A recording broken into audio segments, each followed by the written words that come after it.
سابق وزیر اعظم شاہد خان عباسی صاحب ہمارے ساتھ موجود ہیں۔ بھائی صاحب بہت شکریہ، آپ بھی آج اجلاس میں موجود تھے، وزیر اعظم نے نام بھی نہیں بتائے، سب نے اعتماد کا بھی اظہار کر دیا۔ عمران خان کہہ رہے ہیں کہ ہم آئین کے اندر رہ کر کھیلیں گے، صدر مجھ سے بھی مشاورت کریں گے۔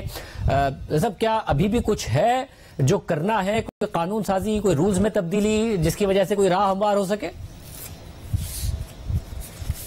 نہیں، ایسی کوئی بات نہیں ہے۔ جو اس کا قانونی پہلو ہوتا ہے اس کا جائزہ ضرور لیا جاتا ہے کہ سمری آپ کیسے اپروو کریں گے، کیسے آگے بھیجیں گے، کیونکہ جو صدر الوی صاحب کا رویہ رہا ہے ماضی میں ان معاملات میں، تو انہوں نے ہمیشہ پس و پیش سے کام لیا ہے اور اپنی جو آئینی ذمہ داریاں ہیں ان کو پوری طرح ادا نہیں کیا۔ اس لیے حکومت چاہتی ہے کہ جو بھی اس کے اندر کوئی ایسا حکم رہ جائے اس کو پورا کیا جائے۔ وہ حکم تو اس لیے پورا کر رہے ہوں گے کہ ایسا نہ ہو کہ صدر مملکت 2-3 دن لے لیں اور جن کو آپ آرمی چیف لگائیں پھر ان کو نہ لگا سکیں، تو اسی لیے حکم دور کرنا؟ نہیں، جب ایک دفعہ سمری چلی گئی تو پھر اس پہ کوئی دوسری رائے نہیں ہو سکتی۔ آئین بڑا واضح ہے، آئین کی شق 243 جو ہے بڑی واضح ہے کہ جو مشورہ وزیر اعظم صاحب بھیجیں گے اس کی منظوری لازمی طور پر صدر صاحب نے دینی ہے۔ ان کے پاس کوئی مشاورت کی، کوئی پس و پیش کی گنجائش نہیں ہے۔ یہ بات بڑی واضح ہے۔ صاحب اگر آپ خود وزیر اعظم ہیں اور صدر اسلام آباد ہائی کورٹ بار ہیں شعیب شاہین، انہوں نے کہا کہ آرٹیکل 48 کے تحت آرمی چیف کی تقرری کی سمری جو ایڈوائس ہے وہ صدر واپس بھیج سکتے ہیں ایک دفعہ؟ نہیں، ایسی بات نہیں ہے۔ اس میں بڑا کلیئر ہے، the president shell on the advice of the prime minister, shell کا لفظ ہے، اس کے اندر کوئی دو رائے نہیں ہے۔ اور اس کے لیے کوئی رولز اگر وہ یہ کھیلنا چاہتے ہیں جس طرح عمران خان صاحب کہتے ہیں کہ ہم کھیلنا چاہتے ہیں، تو کیا کھیلنا چاہتے ہیں؟ کھیلنے سے فرق نہیں پڑے گا، فیصلہ تبدیل نہیں ہوگا کسی بھی کھیلنے سے۔ کھیلنے سے نقصان صرف ملک کا ہوتا ہے۔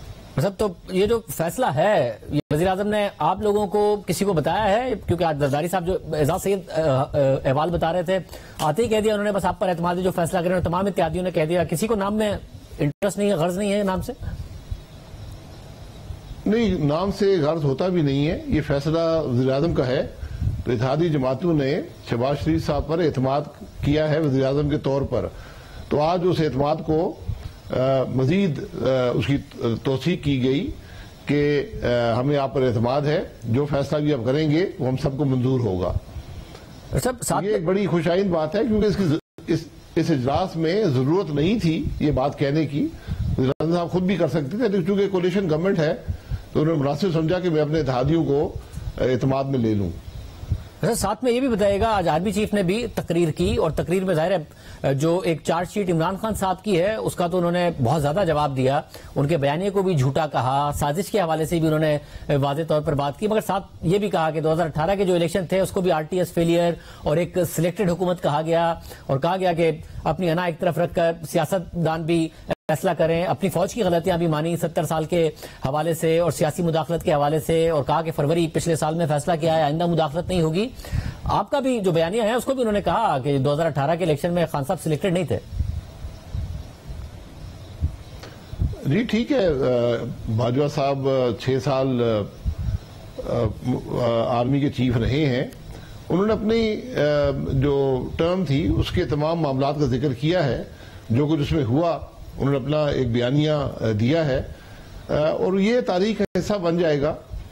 لیکن میرا خیال ہے کہ اصل مقصد جو آج انہوں نے کہا ہے اس کا یہ ہے کہ جو اگلے چیف آئیں گے، جو اگلی عسکری قیادت آئے گی، ان کو کم از کم ایک ڈائریکشن دے دیں کہ ماضی میں جو غلطیاں ہوئی ہیں، چاہے وہ مسلح افراد سے ہوئی ہوں، چاہے وہ سیاستدانوں سے ہوئی ہوں، کم از کم ان کو اس کا وہ اس سے واقف ہوں اور اس کا ریکارڈ پر انہوں نے لایا ہے۔ یہ ایک اچھی خوش آئند بات ہے۔ میرا نہیں خیال کہ اتنی تفصیلی تقریر کبھی کسی آؤٹ گوئنگ آرمی چیف نے کی ہے، تو بہرحال میرا خیال ایک مثبت بات ہے کہ انہوں نے غلطیوں کا اعتراف بھی کیا اور فیوچر کی ڈائریکشن بھی بڑی واضح کر دی ہے آرمی چیف کے لیے۔ بھائی صاحب آپ ایک ظاہر سیاستدان سینئر ہیں، آپ کا تجربہ بھی ہے، آپ کو لگ رہا ہے کہ ایک ٹیکٹیکل ریٹریٹ ہے یا واقعی ایک اسٹریٹجک فیصلہ ہے؟ آپ تو خود کہتے رہے کہ ٹروتھ اینڈ ریکنسیلیشن کمیشن بنے اور پھر سب اپنی اپنی غلطیوں کا اعتراف کریں اور یہ ملک آگے بڑھے، مگر آپ کو لگ رہا ہے بس یہ بیان کافی ہے، آپ کو بھروسہ ہے کہ آئندہ مداخلت نہیں ہوگی؟ نہیں، مجھے بھروسہ نہیں، مجھے اعتماد ہے کہ نہیں ہوگی، کیونکہ آج باجوہ صاحب نے غلطیوں کا اعتراف بھی کیا ہے اور ان کے اثرات جو ملک پر ہوئے ہیں ان کا بھی کیا ہے. تو اگلے چیف کے لیے یہ ضروری ہے کہ وہ اس سے ڈائریکشن حاصل کریں گے اور ان غلطیوں سے بچیں گے، اور جو بھی فوج کا اثر ہے جو آئین سے باہر ہے وہ سیاست میں اور حکومت کے چلانے میں اس کو ختم کیا جائے گا.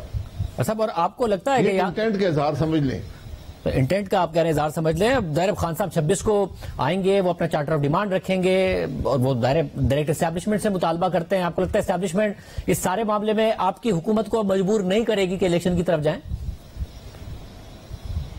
جی، یہی بات میرے خیال باجوہ صاحب نے بھی کہی ہے کہ جو یہ توقع کرے گا کہ فوج مداخلت کرے گی اور کسی کو الیکشن دلوائے گی، اقتدار دلوائے گی، تو یہ ان کی خام خیالی ہے.